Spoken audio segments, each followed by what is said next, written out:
Recentemente, com o lançamento de Black Myth Wukong, eu tô vendo nas redes sociais aquele tema sobre a Sweet Baby Inc. voltar à tona, com pessoas acreditando fielmente sobre o movimento que visa lacrar os jogos e outras pessoas que dizem que isso não existe, que é teoria da conspiração e etc. Bom, é um fato que realmente existem essas empresas de consultoria que focam em fornecer meios de inserir uma diversidade ali nos jogos. E também não só nos jogos, mas existe um movimento muito forte em toda a indústria, com a inclusão de pautas sobre temas mais progressistas e de diversidade. Mas será que essas empresas de consultoria e essas pautas realmente são responsáveis pelos jogos estarem ficando de certa forma, entre aspas, ruins? E personagens amados estarem sendo mal escritos e mal usados, focando só em uma mensagem e não em um personagem interessante? Bom, nesse vídeo vai ser mais uma análise e eu vou tentar explicar alguns pontos pra vocês. E antes de mais nada, eu sei que esse é um tema polêmico pra caralho, e nesse vídeo não tenho o intuito de propagar nenhuma ideia ideológica ou pensamento político. Eu tô aqui pra analisar e dar a minha opinião. Eu posso estar falando coisas que daqui a um ano eu posso pensar diferente. Então nada é uma verdade absoluta. Eu trato todas as opiniões com respeito e espero que nos comentários esse respeito seja mútuo. A barra de comentários vai estar aberta para discussões e para vocês darem sua opinião. Claro, desde que não infrinja os 4 primeiros artigos da Constituição. Em 2017 foi lançada no Canadá a série Annie with an E, pela emissora CBC, e posteriormente ela ganhou visibilidade pelo mundo inteiro através da Netflix. A série, que é uma adaptação de um livro de 1908, conta a história de uma criança órfã que é adotada por 2 irmãos em uma fazenda. E durante a série a gente acompanha personagens marcantes e uma história sobre amadurecimento e superação. E originalmente o livro não possui pautas sobre feminismos ou questões LGBT, e alguns personagens, para abrir mais esse leque de representatividade, foram inseridos na adaptação. E isso poderia ter sido motivo para fiscais de lacração terem ficado putos e começado a criticar a série, mas não foi. E por quê? Por que Annie foi tão amada e aclamada, fazendo até os livros originais serem mais vendidos mundialmente, e na contramão a série She-Hulk ter sido extremamente odiada, mais pela representatividade exposta na série do que pela qualidade péssima, que eu tive a sensação de que sequestraram 5 roteiristas do Vietnã e pagaram os atores com presunto e uma coca. What the fuck is this piece of shit? Annie soube colocar essas pautas de uma maneira que não prejudicasse a série narrativamente e como um todo. Por exemplo, colocando naturalmente personagens gays em um ambiente que era inóspito pra eles, porque eles sabem que era surreal pôr um personagem que saísse dizendo por aí que era gay pra todo mundo e falando sobre orgulho LGBT no Canadá em 1800 e bolinha. E isso iria deixar o realismo e todo o trabalho de época fora da realidade, parecendo que aquilo foi forçado, porque ia ser. Mas não, a gente acompanha os dramas dos personagens e torce por eles. Torce para que sejam felizes e dê tudo certo no final. E a gente começa a compreender pelo que uma pessoa passava e passa até hoje por simplesmente querer ser ela mesma. E essa temática de empoderamento feminino e as suas pautas casam perfeitamente com a ideia da série, o que foi feito sem desrespeitar a obra original. Os exemplos de Annie e She-Hulk ilustram bem o ponto que eu quero discutir aqui. Não é a inclusão de temas de diversidade que prejudicam a obra, mas sim a maneira como esses temas são introduzidos. Quando bem integrados podem enriquecer a narrativa, mas quando são forçados acabam distorcendo os personagens e a própria história. É como se alguns jogos usassem essas pautas de diversidade como o Garden of Banban usa aquele drone maldito, fazendo com que o jogador sentisse que aquilo não deveria estar ali, mas ponharam porque não tinha outra coisa para pôr ou porque simplesmente quiseram pôr sem nenhum planejamento. Um exemplo bom sobre como inserir essa diversidade é em jogos competitivos, que casa muito bem, como League of Legends e Valorant. Eles conseguiram colocar personagens e skins que visam o público LGBT e o público feminino. No Valorant teve o lançamento da personagem chamada Clove, que é uma agente que se identifica como não binário, aquele papo de gênero neutro e tal. E o que isso afeta o jogo? Literalmente nada. A Clove só existe na lore do game. O jogo ainda vai se manter o mesmo, com as mesmas mecânicas e a mesma gameplay, porque é um jogo competitivo e quem se interessar pela personagem vai buscar a lore dela, o que já não acontece em jogos que tem um forte apelo pela história e o single player. Cada jogo tem um público diferente, principalmente os single players, o que faz ser impossível agradar todo mundo. E essas pautas se encaixam com maestria em jogos como Life is Strange e Tell Me Why, onde eles têm um espaço enorme para discutir e dar visibilidade para essas pautas. Essa prática de integrar a diversidade, quando não bem pensada, leva a gente à discussão sobre a cultura woke nos jogos e como ela pode ser percebida pelos jogadores, ou mais conhecida aqui no Brasil como a lacração no mundo dos games.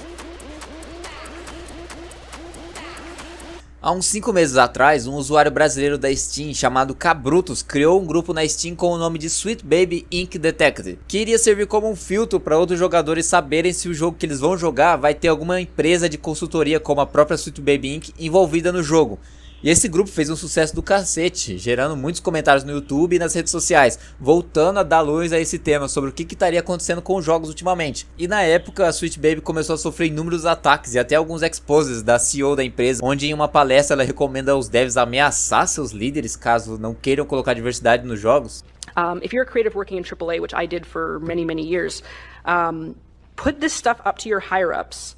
And if they don't see the value in what you're asking for when you ask for consultants, when you ask for research, go have a coffee with your marketing team and just terrify them with the possibility of what's going to happen if they don't give you what you want. What the fuck? E muitos fracassos de jogos foram atribuídos a essas empresas de consultoria. Eu acredito que tudo tem seu espaço para ser inserido com temas de diversidade de forma inteligente, do mesmo jeito que é inserido críticas ao capitalismo ou ao mundo moderno e etc.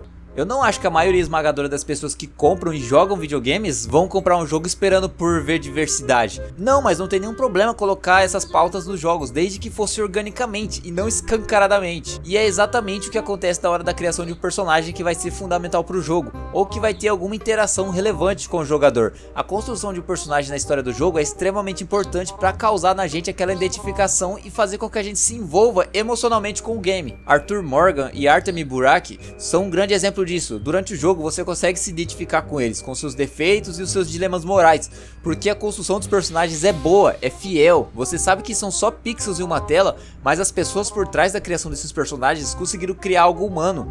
E um jogo não precisa desenvolver grandes personagens complexos e instigantes, mas ele precisa que o jogador se identifique com eles. E alguns personagens são tão mal feitos e ridículos porque quem escreveu eles parece ter se importado mais com alguma ideologia do que ter feito um personagem convincente. Como por exemplo, um jogo que foi muito massacrado pela comunidade de games, que é o Esquadrão Suicida Mate a Liga da Justiça. Eu particularmente não gosto de jogos de heróis. A última vez que eu joguei algum jogo assim foi no PlayStation 2, ou seja, muito tempo atrás. Mas eu quis saber por que esse jogo estava sendo tão odiado e eu descobri que além da gameplay ser relativamente ruim, com um sistema de jogo como serviço que ninguém aguenta mais, vamos ser sinceros, e outros problemas da gameplay ser maçante também. E os personagens não são interessantes, pelo contrário, o jogo transforma a Liga da Justiça em um bando de idiota para poder promover os membros do Esquadrão Suicida, que também não são muito inteligentes. E também teve uma polêmica que parece que estavam querendo colocar um Coringa meio desconstruído no jogo. E eu pensei, pô, o que tem? O filme do Coringa lá que fica dançando é um puta de um filme bom e mostra o Coringa como um ser humano. Mas eu percebi que não era essa a desconstrução que eu tava imaginando. E sim, só queriam colocar ele numa caixa e dizer que a personalidade dele é essa e pronto. Tipo, podia ter sido explorado de uma maneira melhorzinha, né? Fotos de rolas grandes. Rolas saborosas. Google. Buscar. Segundo o estudo Players' Perception of Diversity in Video Games, feito pela jornalista Amanda Coach, a maioria dos jogadores valoriza a diversidade quando ela é integrada de forma orgânica à narrativa, mas reage negativamente quando ela já mostra na cara que é forçada. Isso reforça a importância de uma boa construção de personagens e histórias, como a gente viu em N ou até com a Ripley no Alien Isolation. A personagem não precisa ficar dizendo coisas óbvias, só a proposta do jogo e a motivação dela colocando ela mesma em exposição a um perigo totalmente desconhecido já fazem qualquer jogador respeitar ela e gostar do personagem. Ela não é mais que ninguém, ela não tenta, ela naturalmente se faz uma boa personagem e tem a sua evolução durante o game. E eu consigo ver esse problema em diversos jogos. Pra mim, parece que antes de quererem escrever pessoas, eles estão escrevendo ideologias, ou alguma coisa focada apenas na identidade sexual ou na cor da pele do personagem. É tipo, vamos combater o racismo nos games, mas criando personagens que vão ser reduzidos apenas à cor da pele deles. E eu pessoalmente não acho que mudar a cor da pele de um personagem vai fazer o jogo ser ruim, a menos, claro, que o personagem seja só isso, ou que o contexto dele não faça sentido. Por exemplo, o filme A Terra Prometida, onde o ator do filme, o Mad, foi indagado sobre a falta de diversidade no filme. Sim, um filme baseado em fatos históricos que se passa na Dinamarca em 1700 e alguma coisa. Bem, eu acredito que os escritores que estão por trás da criação de certos personagens meio que estão desesperados para enfiar alguma ideologia que estão matando os personagens e qualquer mínima identificação. Pra um personagem ser foda, ele não precisa ficar enchendo a porra do nosso saco com frases de efeitos tiradas do Twitter, cara. Se ele for bem escrito, a gente já vai se tocar de maneira natural que ele é bom. Porque se for pra ficar jogando na nossa cara toda hora, fica chato e inconveniente. É o mesmo que pôr um personagem misógino de maneira caricata no meio da história. Só do jeito dele falar e de agir, a gente já vai se tocar que ele é um babaca. Não precisa que ele fique enchendo a porra da nossa paciência com um monte de fala merda. Tem um vídeo de um canal chamado Jurandir Gouveia, que é um cara muito mais inteligente que eu, que faz análises de filmes, mas se encaixa perfeitamente no que eu tô falando. Então, qual é o real problema com os filmes de hoje?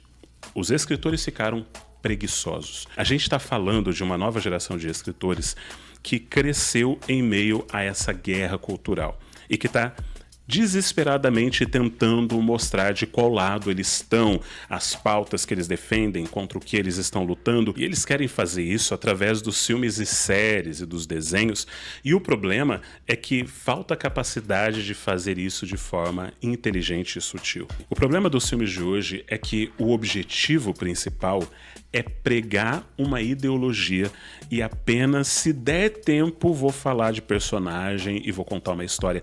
E isso é característica de uma época onde tudo tem que ser politizado o tempo todo.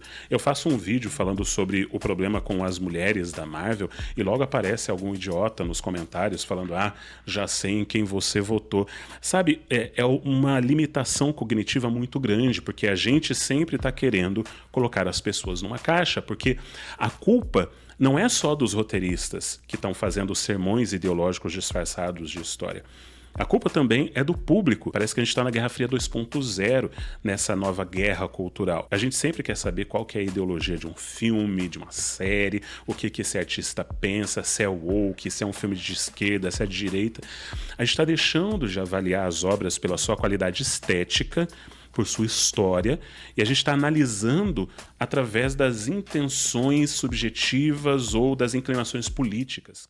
Eu recomendo vocês verem esse vídeo até o final e eu vou deixar ele aqui na descrição, beleza? E além da percepção dos jogadores, a inclusão de temas progressistas podem acabar afetando diretamente nas vendas dos jogos. Se você tirar para dar uma analisada, quando esses temas são integrados de maneira orgânica, o impacto costuma ser positivo. Porém, se for percebido que é um negócio forçado, pode prejudicar tanto a recepção do jogo quanto as vendas. E é só você dar uma olhada nos últimos lançamentos que tiveram esse problema. Um acontecimento recente que não tem nada a ver com jogos, mas mostra um pouco dessa forçação de barra, é o que aconteceu com a Harley Davidson recentemente, onde contrataram um setor de diversidade e começaram a aplicar políticas woke.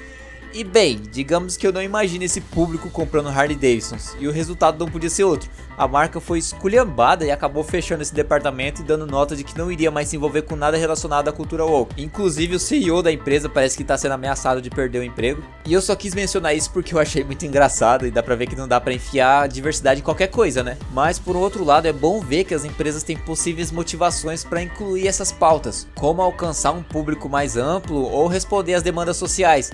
Mas tem que fazer do jeito certo, né? Pelo amor de Deus. Eu, como latino-americano, não quero ser representado de maneira porca por uns devs que nunca pisaram fora da Europa ou dos States. Bom, eu espero que vocês tenham gostado desse vídeo. Se você assistiu até aqui, cara, deixa o like aí e considera se inscrever no canal. Sempre que eu posto, eu tô postando um vídeo novo e abordando diversos temas sobre jogos e algumas coisas sobre a internet.